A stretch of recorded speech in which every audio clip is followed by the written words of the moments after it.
Hello, family. By the way, we're actively discussing whether or not we should trademark or copyright or patent this hello, family. Hello, everybody. I hope you're well. So, I wanted to come into your space today just to say it's okay if you're doubting yourself. It really is okay. I think one of the greatest lies of our modern time and one of the greatest lies of this generation is this idea that nobody ever doubts themselves, that this imposter syndrome is only for the select few, but actually the high achievers don't suffer from it. The truth of it is that most high achievers are high achievers precisely because they doubt themselves. They are high achievers precisely because they don't feel like they're competent or worthy or good enough to be in the room. They are high achievers precisely because they think everybody else is better than them. And so they prepare more, they work harder, they commit more time. I think that's just the nature of achievers. So I'll tell you guys an interesting story. I don't think I've actually ever told this story before. I was 17 years old and I was at the World Championship public speaking in London. I think we were staying, I think it was in Reading or wherever, I can't remember. But I was traveling with this lady who, in my opinion, is still probably one of the greatest public speaking trainers in the world today. Her name is Patty Kramer. She's just unequaled. Like, Patty is unbelievably good. She's really that good. And so Patty was my chaperone and my trainer for the World Championships. You know, so we arrive in London, we flew Virgin Atlantic. And you know, I've always found the Virgin name very interesting. Like, if you consider the gyms, Virgin Active. I mean, did nobody tell them that those two words are a bit of an oxymoron? Virgin Active. It's just like, anyway. So, anyway, we arrive in London and I'm competing in this competition, and we had to travel to the Dartmouth house where we were meeting everybody else with whom we were competing.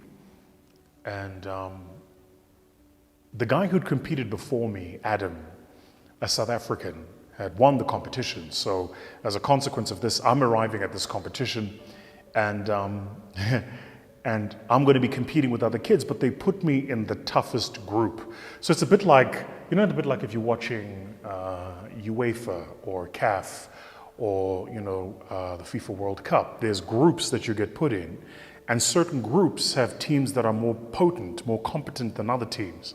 And so there's always like that they'll call the group of death, where all the best of the best are. And they put me in this group. Anyway, whatever.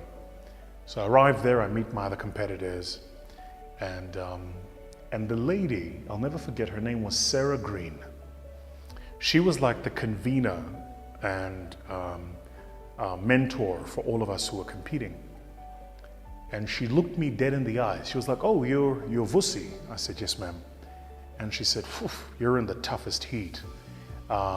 She said, "You're up against the current world number 1, number 2, and number 3. And then she just like looked away. She was like, "Oh, well, you know, it doesn't matter." And then she looks back at me and says, "But you know, you should feel really good about yourself just for being here. The fact that you made it this far, well done to you."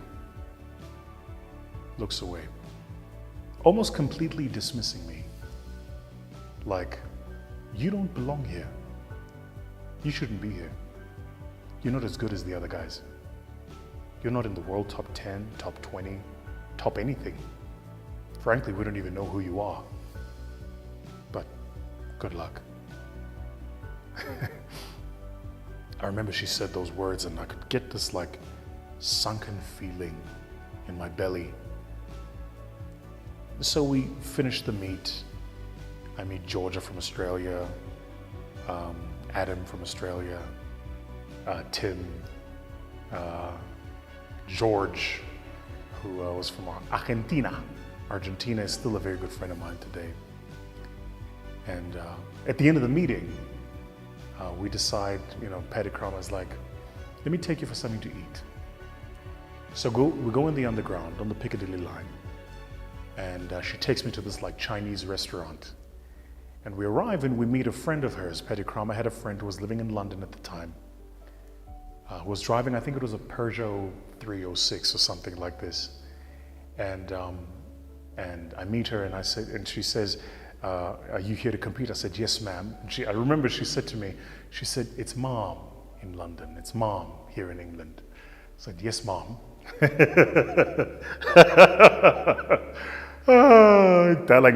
English, eh?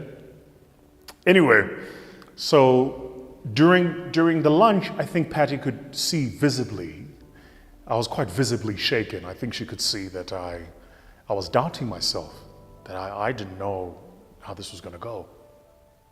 Frankly, guys, if I'm to be completely honest, I didn't know if I deserved to be in that room. I didn't know if I should have even been in that competition. I genuinely felt like an imposter. I really did. It's also important for me to say that in that year, I was the only black kid in the competition. We're going back now, this is 2002. So anyway, we finish lunch. Patty can see I'm shaken. Patty says to me, we have to go back to the hotel now because you need to train. I was like, what the hell are you talking about, train? All the other kids are out, they're seeing London, they're going to Big Ben, what are you talking about? I don't want to train, I don't feel like training. My brain, my headspace, my spirit is not in the mood to train. She says, we're going back to the hotel, you're training. And it's a true story. We go back to the hotel, she gets one of these small little conference rooms in the hotel. We walk in there and we start training. And I'm not in the mood for this. I'm not in the mood for this, but she forces it down my throat. We train. We go over my prepared speech over and over. I want to say that night we probably went over it like 20, 25 times, my prepared speech. At least 25 times. Then I think we did about 13 rounds of impromptu run. By this time I'm just like, whatever. I want to get this over and done with. At the beginning, I really didn't feel like it. Around the middle of that training session, you build up stamina, you can feel your body feels good again, your physiology feels good, you start positive messaging. I focus on the things I can do better, not the people I'm competing with. And I think for a lot of us, a lot of you, if you're feeling overwhelmed, distracted, you feel like an imposter, you don't think you're good enough for what you're doing, the truth is you feel like that because you're focused on who you're competing with, not what you're doing. Keep your eye on what you're doing. So Patty Crama forces me to focus on intonation, my pitch, my pace, and pause. She forces me to focus on my iconography, my storytelling. And as I'm going through both my prepared and unprepared speeches, because I'm focused on the meta, the small things I can fix, I completely forget the big whale, these people I'm competing with. Toward the end of the session, I think our training session that night probably lasted like 3.5 hours. Toward the end of the session, she looks at me and she says, I want you guys to picture the scene. Patty Crama is an amazing woman. I think she's like 5'5", and she's got this like bushy, curled hair. She's super cool. And if you go to her home, she's got a beautiful home in Crammerville, but if you go to her home, she's got these like these like little Buddhas around the whole house. So the whole house is full of these like laughing Buddhas everywhere. And she's got cats. So you can picture the scene. She's got a house. I think she probably has over 1,000 books in her home. Like I've seen libraries that have fewer books than Patty Kramer does. She's got all of these books there, and she's read most, if not all of them, really. Because you'll ask her about this one, and she'll remember, and she'll tell you. And she's got these laughing Buddhas everywhere in the house, and these cats. But anyway, towards the end of the training session, she looks at me and she says, "You know, Vusi, you know." This is how she speaks. "You know, Vusi, you know, I could tell when that lady was talking to you that you were quite visibly shaken." I'm like, "Me? Nah, girl, I want that shaking. Come on, girl. This is me. I'm your boy. I got it." "Sure, Vusi, sure." And she says, "Remember this. Everybody tomorrow starts at zero. Everybody. Doesn't matter who's coming into the competition with what ranking. It doesn't matter what competition they've won before this. All that matters is tomorrow morning, 8 o'clock, when the bell tolls, everybody starts at zero. Just make sure you're the most prepared." I go to bed that night, tossing and turning. Around 4 o'clock in the morning, I remember vividly, I kind of caught some sleep. Wake up early in the morning, get ready, get dressed, make my way to Dartmouth House to compete. And as we arrive, first round. And I remember the first couple of speakers going up. And in my heat, the world number 1, number 2, and number 3 all went up before me. I'm like, oh man. But as just that moment before I got up to speak, I remembered Patty Kramer's words. Everybody is starting at zero. Everybody. So you're watching this, and you've got that business idea that you've been thinking about forever, but you haven't done it. You're watching this, and there's that qualification, that certification, that degree you've been thinking of going after, but you're not doing it. You're watching this, and there's that person you've had a crush on forever, but you don't think that they would ever date you. You know the one? You know that person where you put your profile on private on Instagram, so that you can stalk them and they don't see that you're watching all their stories? You know yourself, comrade. You know yourself. You know who you are. You're watching this and you're wondering if you're good enough. The company you work at has got a job posted and there's a promotion and you think you can do that job, but you just don't know if you're good enough. I came to tell you 2 things. The first thing I want to tell you is when it comes to pursuing new opportunities, everybody starts at zero. Everybody. Make sure you're the most prepared. The second thing I want to tell you is when the noise is ringing in your head about how you don't belong in that room, the only way to quieten that noise is to focus on the things you do control and the things you can do. So for the entrepreneurs right now who are wondering if your business is going to improve, focus on the next proposal you're sending out.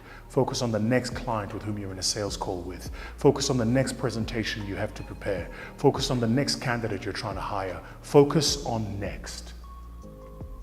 Because you don't have to know where the lift goes. You just have to know that if you take one step up the stairway, sooner or later, you're going to end up exactly where the lift ends up, all the way at the top.